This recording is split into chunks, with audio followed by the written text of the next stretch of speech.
Dr. Daniel Pipes is the founder and president of the Middle East Forum and a prolific commentator on the Middle East.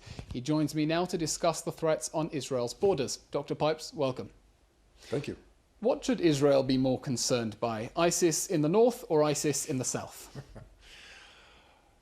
The northern situation is certainly more dangerous to Israel than the southern, in that Egypt is a stable government at this point, and it's just a matter of some hundreds of marauding ISIS affiliates. Whereas in the north, there is, of course, no stability whatsoever, and the dangers are much greater. Yeah, but in the immediate term, we have ISIS pressed up right against the Egyptian border, and in the north, they're kept away by slightly less unsavory terror groups. Well, actually, an ISIS-affiliated group, the Yarmouk Martyrs Brigade, is right at the border with Israel, and it's quite striking that neither has this ISIS affiliate attacked Israel, nor have Israeli forces attacked it, which I think points to the fact that in the Israeli perception, ISIS is less of a threat than the Iranian-backed Syrian regime and the Iranian-backed Hezbollah organization, which is an assessment I would agree with.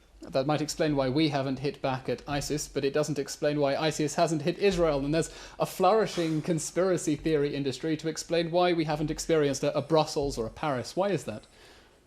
Well, there have been efforts, I think, by ISIS to penetrate Israel and have explosions and attacks within Israel.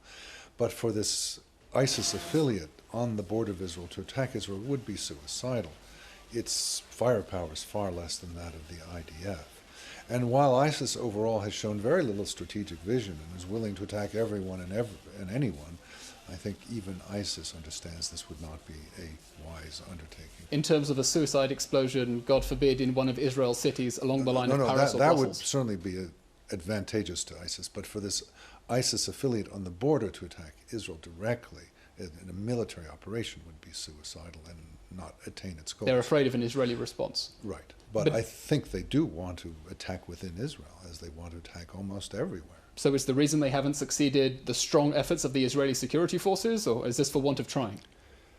It's both. I mean, the Israeli security has been effective, and they have been not focused on Israel. Israel is an ultimate goal of a group like ISIS, but far more immediate are the Muslim countries, such in particular Saudi Arabia, but also Iraq, Syria, Turkey, Jordan, and right on the question of Saudi Arabia, what was ISIS thinking attacking a major Muslim shrine?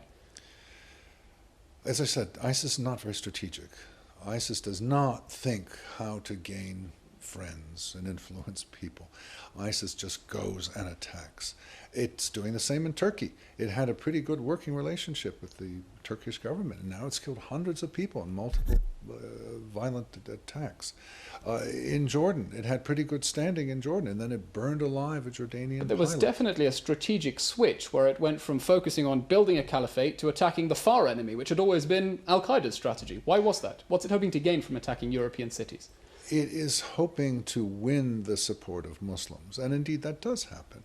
At the same time, I would argue that while there are some Muslims, who you could number in the thousands, who say ISIS represents the caliphate, the vision of Islam that they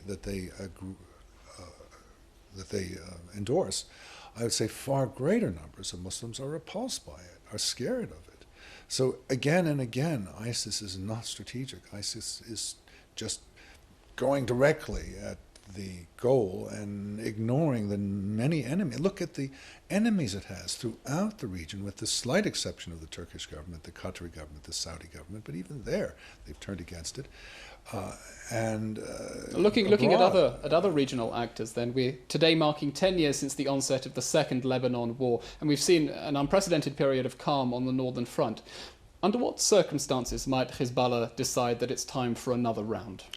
I think Hezbollah will likely decide that when its duties in Syria are over, and it can retreat to Lebanon, and it can then focus on Jerusalem as its goal, as opposed to Damascus. But at this point, that's not an imminent prospect. Okay. Dr. Pipes, thank you very much.